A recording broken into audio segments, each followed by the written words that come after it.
तुम्हारे नाम अब भी धड़कता है। 0.66। कार की स्पीड तेज थी। स्टीयरिंग पकड़ते हुए वंश की उंगलियां हल्की कांप रही थीं। नील की भारी आवाज अभी भी उसके कानों में गूंज रही थी। सर, आप जल्द से जल्द हॉस्पिटल आ जाए। रियांश सर का एक बहुत बड़ा एक्सीडेंट हो गया है, उनकी हालत काफी सीरियस है। ये शब्द वंश के कानों में बजते जा रहे थे। वंश लाल आंखों से सामने देखते हुए बोला, नहीं रियांश, तुझे कुछ नहीं हो सकता। पहले ही मैं अपना सब कुछ खो चुका हूँ, अब तुझे नहीं खो सकता मैं। ये कहते हुए उसकी सांसें तेज थी, माथे पर गहरी शिकन थी। कुछ देर बाद उसकी गाड़ी एक सुनसान सी जगह से होते हुए एक बड़े से हॉस्पिटल के सामने आकर रुकी। वंश बिना वक्त गवाए गाड़ी से बाहर निकला। वो लड़खड़ाते कदमों से आगे उस हॉस्पिटल के अंदर बढ़ने लगा। कुछ ही देर में वो एक वार्ड के बाहर आकर पहुंचा। वो अभी उस हॉस्पिटल के प्राइवेट एरिया में था। यहाँ आम इंसान नहीं आ सकता था, ये जगह सिर्फ खास लोगों के लिए थी। वंश लगभग भागते हुए वहाँ पहुँचा। वहाँ आते ही उसकी नजर सामने खड़े एक आदमी पर गई। उधर रिया का सवाल सुन मेहर ने दोबारा नजरें चुराते हुए कहा, रिया, मैं काफी थक गई हूँ, चल ना घर चलते हैं, मेरी तबीयत भी कुछ ठीक नहीं लग रही। मेहर को फिर नजरें चुराते देख रिया ने उसे पहले तो घूरा, पर फिर एक हल्की मुस्कान के साथ बोली, चल ठीक है, वापस चलते हैं। ये सुनकर मेहर ने बस सिर हाँ में हिला दिया। फिर वो दोनों वहाँ से निकल गयीं। रिया जाना तो चाहती थी कि आखिर मेहर इतनी परेशान क्यों है, पर न जाने क्यों उसे ये पूछना सही नहीं लग रहा था। मेहर कभी भी उससे कोई बात नहीं छिपाती थी, ये वो अच्छे से जानती थी। अगर वो अपनी परेशानी नहीं बता रही तो जरूर उसे बस किसी की कोई बात दिल पर लगी है। वैसे भी कुछ देर पहले इतना कुछ हुआ था, जाहिर सी बात थी, हो सकता था वो व्योम के बिहेवियर की वजह से परेशान हो। रिया ने बस ये सब सोचकर सिर हिला दिया और मेहर के साथ आगे बढ़ गई। वहीं हॉस्पिटल, वंश ने सामने खड़े आदमी को देखा, जो आंखों में बेचैनी लिए उसकी ही तरफ देख रहा था। उन्हें देखते ही वंश भागते हुए उसके पास आया। वो घबराहट भरी आवाज में लगभग कांपते हुए बोला, कहाँ है वो, बोलिए, कैसे हुई उसकी ये हालत, कहाँ है मेरा भाई। वंश के कांपते हुए होठों से निकली आवाज में टूटन साफ थी। वंश का डर वो आदमी दूर से ही महसूस कर पा रहा था। उसकी आंखें दर्द में लाल थीं, वही उंगलियां बुरी तरह थरथरा रही थीं। वंश का हाल देख वो आदमी धीरे से बोला, मैं ही नील सूर्यवंशी हूँ, जिसने आपको फोन किया था, और रियांश सर अंदर हैं, उनका ऑपरेशन हो चुका है, पर अब तक उन्हें होश नहीं आया है। ये सुनते ही वंश बिना कुछ कहे झटके से मुड़ा और रियांश के वार्ड की तरफ बढ़ गया। अंदर पहुंचते ही उसकी नजर वहां बेड पर बेहोशी की हालत में लेटे रियांश पर गई। रियांश का चेहरा बुरी तरह पीला पड़ा था, उसके होंठ सूखे हुए थे, उसके माथे और हाथों पर सफेद पट्टियां बंधी थी। वंश उसे देख अब और खुद को संभाल नहीं पाया। उसकी आंखों से एक बूंद आंसू सीधे जमीन पर गिरी। वो लड़खड़ाते कदमों से रियांश के बेड के पास पहुंचा। वहां पहुंचते ही उसने रियांश का हाथ अपने हाथों में ले लिया। रियांश की हालत इस समय बहुत खराब थी, इतनी कि उसे देखकर वंश भी खुद को अब और नहीं संभाल पा रहा था। वहीं उसके वार्ड के अंदर जाते ही नील भी पीछे पीछे आ गए। वो धीमे कदमों से वंश की तरफ बढ़े।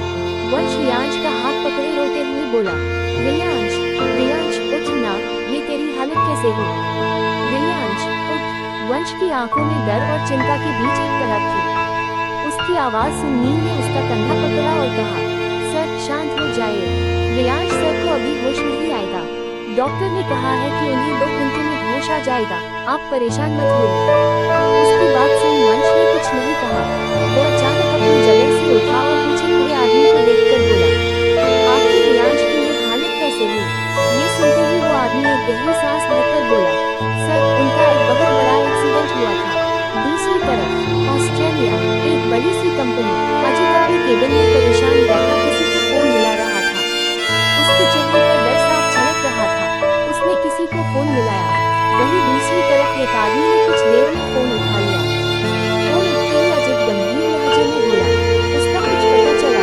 ये सुनते ही दूसरी तरफ के आदमी ने कहा, नहीं सर, वो यहाँ अब तक नहीं पहुँचा है। मैंने इंडिया में भी उसका पता लगाने की काफी कोशिश की, पर उसका कोई पता नहीं चला। एक आदमी ने बताया, उसके फोन की लास्ट लोकेशन वही जगह थी जहां उसने उस ब्लास्ट को अंजाम दिया था। ये सुनते ही अजित की आंखें गहरी हो गईं। वो धीमी आवाज में खिड़की के बाहर देखते हुए बोला, जरूर इन सब के पीछे वही है।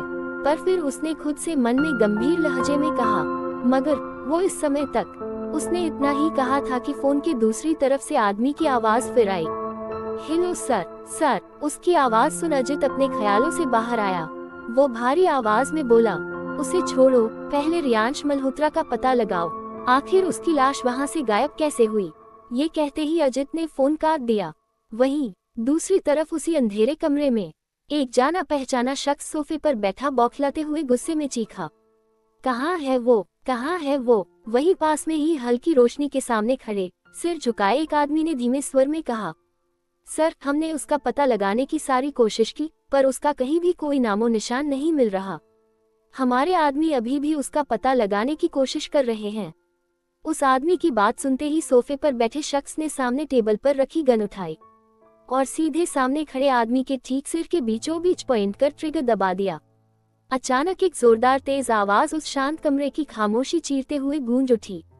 ढाई, क्या होगा आगे? कौन है ये शख्स और क्या चाहता है ये? वही वंश को क्या पता चलेगा सच? क्या नील सूर्यवंशी बताएंगे आगे? आगे जाने के लिए पढ़िए तुम्हारे नाम से अब भी धड़कता है, लेखिका शिवांगी। तुम्हारे नाम अब भी धड़कता है 6.7। हॉस्पिटल। वंश आंखों में डर और बेचैनी लिए गुस्से में बोला, इसकी ये हालत कैसे हुई? ये सुनते ही नील सूर्यवंशी ने एक गहरी सांस भरी और गहरी मगर गंभीर आवाज में कहा, सर का एक्सीडेंट हुआ था। एक्सीडेंट? शब्द सुनते ही वंश गुस्से से बोला, एक्सीडेंट? पर कैसे? और उसके बॉडीगार्ड क्या कर रहे थे? तभी वो आदमी फिर उसी लहजे में बोला, उनकी टक्कर एक गाड़ी से होने वाली थी, मगर वो उससे टकराए नहीं।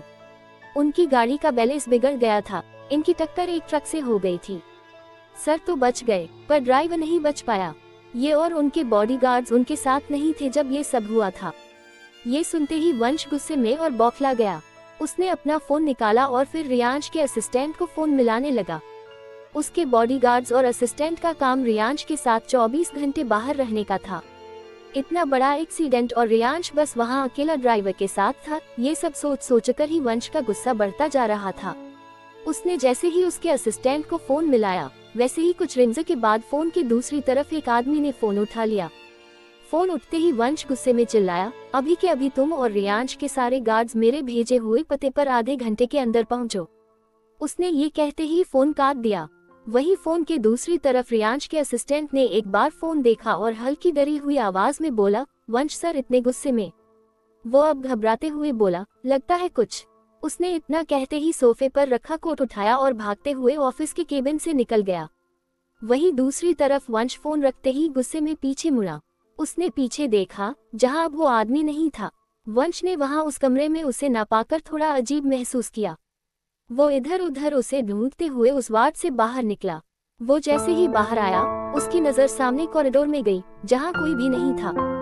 हर तरफ बस शांति ही थी। वहां किसी को ना पाकर वंश की भौहें सिकुड़ गईं। वो सामने देखते हुए बोला, वो आदमी कहाँ गया? उसने फिर मुड़ते हुए रियांश के वार्ड के अंदर देखते हुए रियांश को देखकर कहा, वैसे वो था कौन? मैंने उसे तो पहले रियांश के साथ या कंपनी में नहीं देखा, फिर वो कौन था? वंश ने खुद से सवाल किया। वो अपने ख्यालों में खोया ही था कि तभी उसके कानों में पीछे से एक आवाज आई, सर आप कौन हैं? क्या आप पेशेंट के परिवार से हैं? ये सुनते ही वंश मुड़ा। उसके पीछे एक डॉक्टर खड़े थे।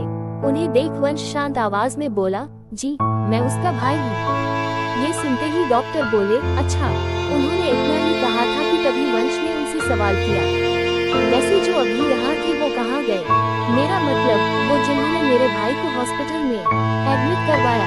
ये सुनते ही वो नस नासमझी में बोली, जी सर, पर यहाँ तो कोई नहीं है, और आपके भाई को यहाँ एडमिट एक ऑटो वाले ने करवाया था। उसने बताया था कि उन्हें ये भी सड़क पर बेहोश मिले थे। ये सुनते ही वंश के रानी ने फिर बोला, देखिए मैं उनकी बात कर रही हूँ जिन्होंने मुझे यहाँ बुलाया और जो अभी यही थे। वंश अब हल्की तेज आवाज में बोला।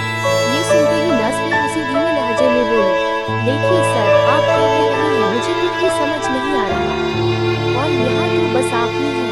ये सुनकर अब वंश का गुस्सा बढ़ गया। वो फिर उसी तरह बोला, अच्छा तो यहाँ मेरे अलावा और कोई नहीं था। ये सुनते ही नस ने सिर हाँ में हिला दिया। वंश अब और सख्ती से बोला, रियांश को यहाँ एडमिट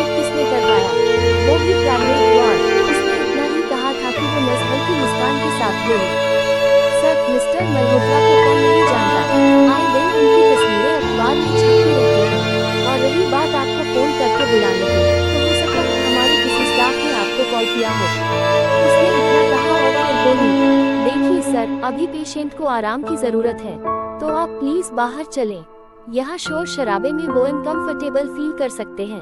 ये कहकर उस नर्स ने रियांश को कुछ इंजेक्शन दिए और वहाँ से चली गई। वहीं उसके जाते ही वंश सदमे में पड़ गया। वो खुद से खोए लहजे में बोला, पर अभी तो वो यहीं। इतना कहते ही उसके दिमाग में उस आदमी को फोन करने का ख्याल आया। वंश ने जल्दी से अपना फोन निकाला और नील सूर्यवंशी का नंबर ढूंढने लगा।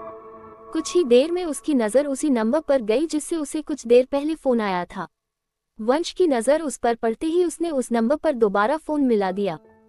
फोन की बस घंटी बजती जा रही थी, कोई भी उसे दूसरी तरफ उठा नहीं रहा था। ऐसे ही वंश ने करीब 4-5 बार उस नंबर पर फोन मिलाया, पर हर बार यही होता, दूसरी तरफ बस रिंग जाती। वंश ने आखिर में फोन जेब में रख दिया और वापस वो रियांश की तरफ मुड़ा। उसने खुद से आंखों में चिंता लिए सवाल किया, क्या इसके बारे में दादाजी को बताऊं या नहीं। दूसरी तरफ करीब शाम के 6 बज गए थे। मेहर अब जाकर अपने घर पहुंची थी।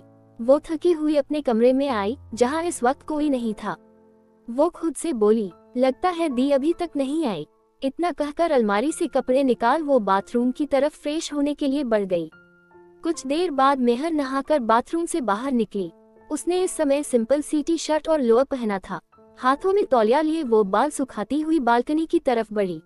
वो उस तरफ जा ही रही थी कि तभी आगे बढ़ते बढ़ते उसके कदम अचानक रुक गए। वो एकटक सामने रखी टेबल की तरफ देखने लगी।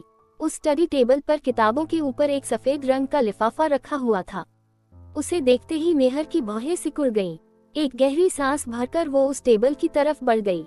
उस लिफाफे के ठीक सामने पहुंचते ही उसकी नजर उस पर लिखे नाम पर गई, जहां मेहर लिखा हुआ था। नाम पढ़ते ही मेहर चौंक गई। उसने वो लिफाफा पलटा और ध्यान से उसे देखने लगी। फिर कुछ सोचते हुए उसने उसे खोला। उसे खोलते ही न जाने क्यों मेहर की धड़कनें तेज रफ्तार से भागने लगी। पता नहीं क्यों, पर उसे एक अजीब सा एहसास होने लगा। उसने उसे खोला ही था कि अचानक उसमें से एक कागज बाहर निकला और जमीन पर गिर गया। मेहर ने हल्की सांस लेते हुए नीचे झुककर वो कागज वापस हाथ में ले लिया। मेहर ने जैसे ही उसे खोला, उसकी नजर सबसे पहले ऊपर लिखे एक नाम पर पड़ी। नाम पढ़ते ही उसकी आंखें फटी की फटी रह गईं। उसने एक बार फिर आसपास देखा और फिर उस नाम को पढ़ा जहां व्योम लिखा हुआ था। वो उसे पढ़ ही रही थी कि तभी उसके कानों को किसी के ठीक कमरे के बाहर होने की आहट महसूस हुई। मेहर का दिल दोगुनी रफ्तार से धड़कने लगा। उसने झटके में उस कागज को वापस बंद किया और अपने हाथों में कस लिया। क्या होगा आगे? किसने रखा था वो लिफाफा मेहर की टेबल पर? वही कौन है उस दरवाजे के पीछे? दूसरी तरफ कहाँ गए नील सूर्यवंशी? आगे जाने के लिए पढ़िए तुम्हारे नाम से अब भी धड़कता है। लेखिका शिवांगी। Cherry blossom. अगर आपको मेरी कहानियाँ पसंद आए तो please subscribe, follow, share and comment करें और अपना फीडबैक भी दें। शुक्रिया पढ़ने के लिए। अगला भाग जल्द आएगा। पढ़ने के लिए शुक्रिया।